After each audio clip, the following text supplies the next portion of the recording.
छगन भुजबळांसाठी रस्त्यावरची लढाई लढणार. ओबीसी नेते प्रकाश शेंडगेंचा इशारा.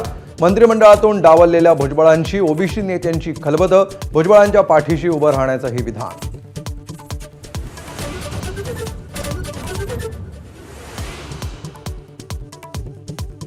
काही लोकांना थांबायला सांगितलं तर रोष व्यक्त केला. अजित पवारांचा भुजबळांकडे रोख. तर राज्यसभेवर जाण्याचा आग्रह म्हणजे अप्रत्यक्ष आमदारकीच्या राजीनाम्याच्या सूचना. भुजबळांचंही परखड भाष्य.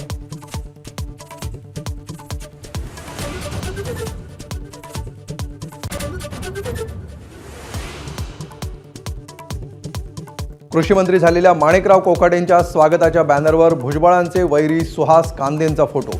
तर भुजबळांचे दुसरे विरोधक माणिकराव शिंदेही कोकाटेंच्या भेटीला.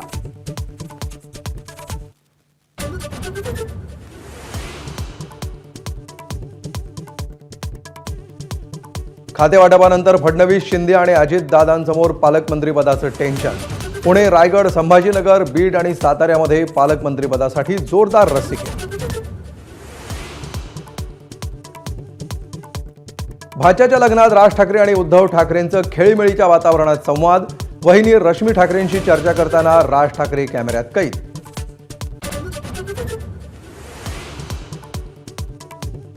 निकालाच्या दिवशी सुरुवातीच्या कालांमध्ये पिछाडीवर दाखवल्यावर आईनं देवाचा धावा केला.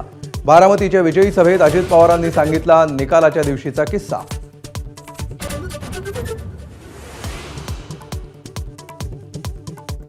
खातेवाटपानंतर मंत्र्यांचं आपापल्या मतदारसंघात जंगी स्वागत. कुठे ढोल ताशाचा गजर तर कुठे हजारो कार्यकर्त्यांचा ताफा. मिळालेल्या खात्याला न्याय देण्याचा मंत्र्यांचा शब्द.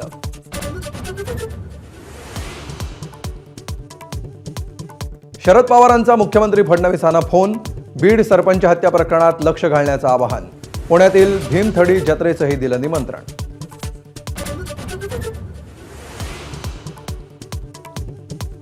कल्याणमध्ये पुन्हा परप्रांतीयांची दहशत. 8 ते 10 जणांच्या टोळक्याकडून एकाला घरात घुसून मारहाण. रमाशंकर दुबे नावाच्या व्यक्तीला कोयता आणि रॉडनं मारहाण.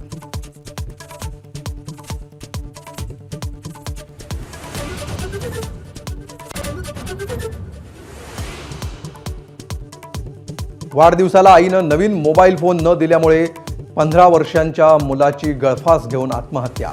सांगलीतल्या मिरजेतील काळीज पिळवटून टाकणारी घटना.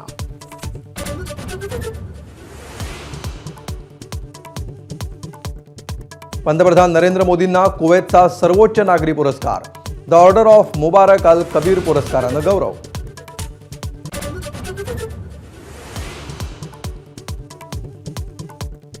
अभिनेता अल्लू अर्जुनच्या घराबाहेर तोडफोड करणारे 8 जण पोलिसांच्या ताब्यात. तर घराबाहेरील सुरक्षेत मोठी वाढ.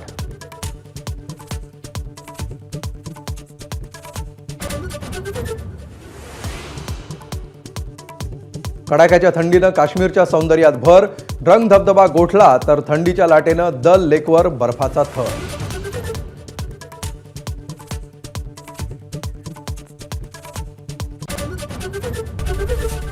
एबीपी माझा, उघडा डोळे बघा नीट.